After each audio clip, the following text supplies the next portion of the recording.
Welcome to the Newsa-Cast YouTube channel.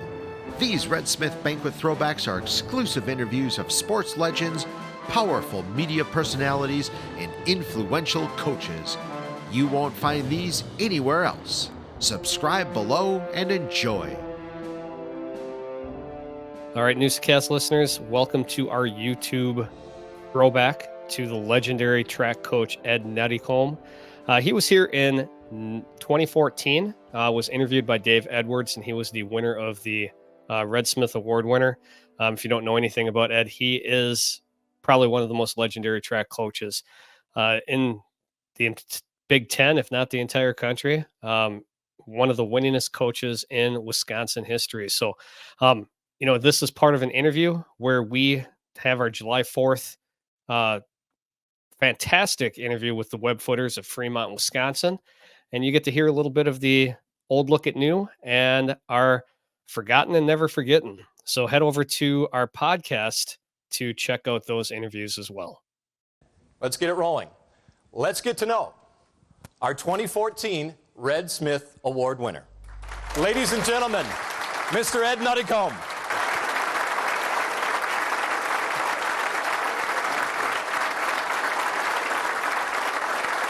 Wow.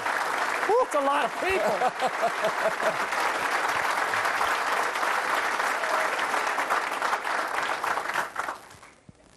Go ahead, have a seat.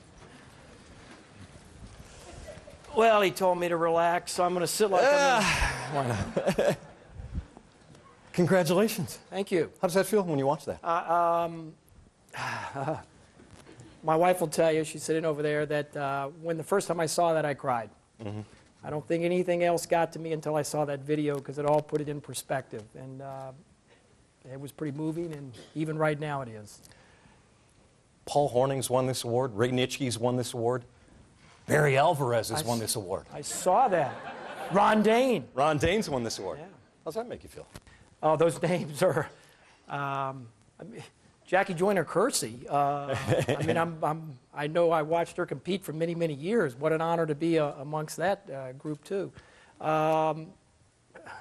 I'm not sure how I even got to that status, but I'm very appreciative. And wow, what an incredible event! I was certainly aware of the event itself, but I had no idea that it was of this magnitude and size. Congratulations to all of you in the community and the group that put this together. What a great event and a great cause for the young people and sports in general. When you look back on all those championships, do you ever just go, good grief, look what we did here? Well, I think I did kind of start putting some of that together in the end, but it's you take 1 year at a time, one meet at a time, and I think I said it's just staggering to realize all those years went by, and you start adding them up, and it's just what we ended up with. Was it easier or tougher as you went along, kept winning championships, 26 cross-country championships, if I'm not... Was it tougher because they were gunning for you, or was it easier because now I can get all those good recruits, they're going to love me? It didn't get any easier, but I tell you what, I liked being the one that they were shooting for. It was, it made it a challenge, and it was fun, and I wouldn't have wanted to be the chaser. I liked to be in the chasee. Mm-hmm. When you moved here, we've seen a little bit of the story that you moved here from Virginia, came here thinking, oh, this would be pit stop for a year or two maybe, and then we'll head home somewhere along the way. What happened? The University of Wisconsin, Madison, track and field, the state of Wisconsin. My wife's from New York. I'm from Virginia. We moved here, and we said 3 to 5 years. I think what attracted us the most is all these lovely winters that we... What's going on out there? I mean, my goodness. Is it ever going to end? When you see all those championships being won, the individual championships, what stands out? 297 academic all Big Ten, 297 of them. What stands out in that?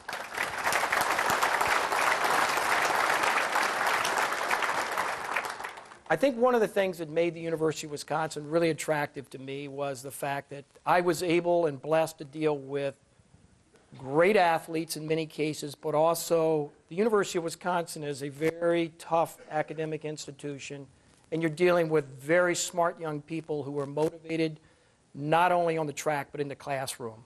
And that's what they're there for. And our classroom is the track, and many of them excelled there, but a lot of them excelled in the classroom too, and I'm equally as proud of that. It is interesting to hear, because sometimes you'll hear the accolades, and then you'll hear the grade point average, and that's when the applause happens. Well, these young people that stood up here earlier today, it's pretty staggering. I mean, I got a 4.0 in college too, but I had to add both semesters up to get there.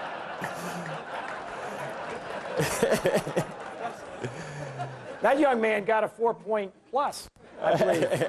How do you do that anyway? I don't know. When did you get the bug? When did you get the bug to run, to jump, to throw, to do all those things? Because obviously you had to have a love of it. I'm the oldest of 6 children. It all started. No, I'm just kidding. No, I'm the oldest of 6. I grew up sports. My father was a football track coach. Actually, interestingly enough, I was telling the story earlier that he was the high school coach of Altoon, who some of you may remember, all-time great. But I grew up, sports was always in play, and I played football and track, and I think when I went to college, I realized not only did I want to coach track, but I wanted to coach it at the college level. So I think it was bred in me. It was my life. It's what I knew I wanted to do from a very young age. And do track because you didn't want to get hit? Probably, yeah, probably. I think I was drawn a little bit to track just because of the individual. The team sport is wonderful, and I played that and loved that. Played a little basketball too, but I like being responsible for my own welfare as to whether I'm going to succeed or not succeed, and I think that was one of the things that attracted me to it. When it came time to say, okay, I've had enough, was that a tough decision? Very, very tough. You think long about it. These coaches, and I might add, if I might, yes, I'm going to do it, Mick. Mick Byrne, who was our assistant for the last number of years and is taking over the program, if you want to acknowledge, he's the director of men's and women's track and cross country at the University of Wisconsin, a friend, and I'm very, very happy and pleased that he's going to be directing the program and hopefully improving on what we've built. So, Mick.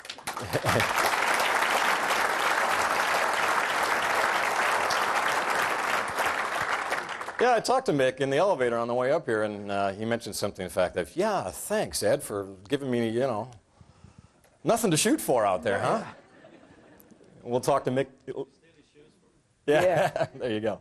No, it was a tough decision, but, the coaches in this profession and many professions spend lots and lots and lots of time, way beyond going to the track in the afternoon.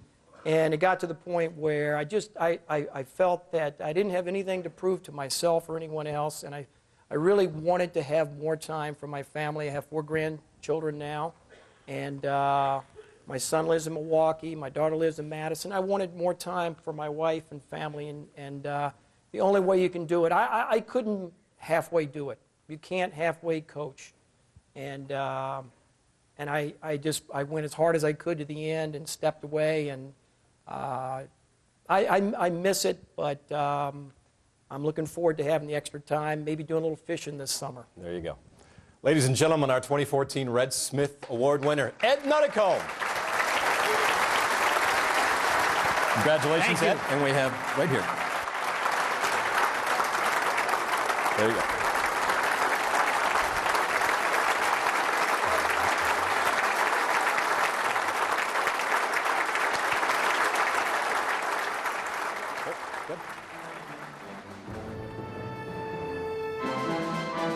Please subscribe to this channel, give this video a thumbs up, and hit that notification bell so you get notified when we post another great episode or interview.